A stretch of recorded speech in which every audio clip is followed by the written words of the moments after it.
أعوذ بالله من الشيطان الرجيم بسم الله الرحمن الرحيم রব্বি জিদনি ইলমা রব্বি ইয়াসসির ওয়া লা তু'আসসির ওয়া তাম্মিম বিল খাইর সাদাকাল্লাহুল আলিয়্যুল আযীম।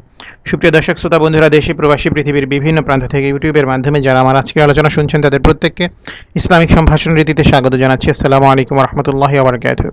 বন্ধুরা, প্রতিনিয়ত স্বাস্থ্য এবং পুষ্টি সংক্রান্ত বিভিন্ন তথ্যপত্র নিয়ে আমি আপনাদের জন্য ভিডিও আলোচনা উপস্থাপন করি। তার এই ধারাবাহিকতা আজকে শেয়ার করব গর্ভ অবস্থা এবং যৌনতা সংক্রান্ত কিছু বিষয়। আমাদের ভিতরে অনেকেই ভয় পান যে গর্ভ অবস্থায় হয়তোবা যৌন সম্পর্ক করা যাবে না।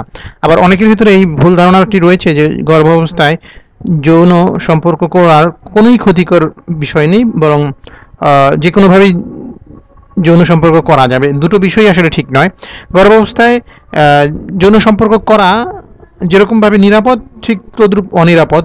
অর্থাৎ আপনি চাইলে গর্ভাবস্থায় যৌন সম্পর্ক করতে পারেন, সেটা ক্ষেত্রে আপনাকে শারীরিক কোনো সমস্যা হবে না যদি না আপনি কিছু বিষয়ে সচেতন থাকেন। তো গর্ভাবস্থায় যৌনতার ব্যাপারে অনেক নারীদের ক্ষেত্রে কিছু কিছু সমস্যা দেখা দিয়ে থাকে।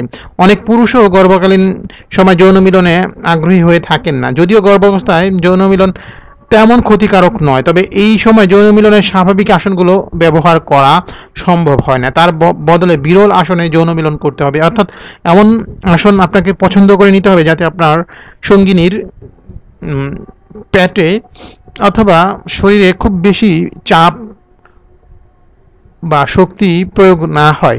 নারী যদি আপত্তি না থাকে এবং পুরুষের যদি ইচ্ছা থাকে তবে গর্ভাবস্থায় যৌন মিলন চলতে পারে। তবে গর্ভাবস্থায় যৌন মিলনে কয়েকটি ঝুঁকি রয়েছে, এ ব্যাপারে সতর্ক থাকা উচিত। আর এই ঝুঁকিগুলো হলো পেলভিক সমস্যা, ইনফেকশন, অন্যান্য শারীরিক সমস্যা।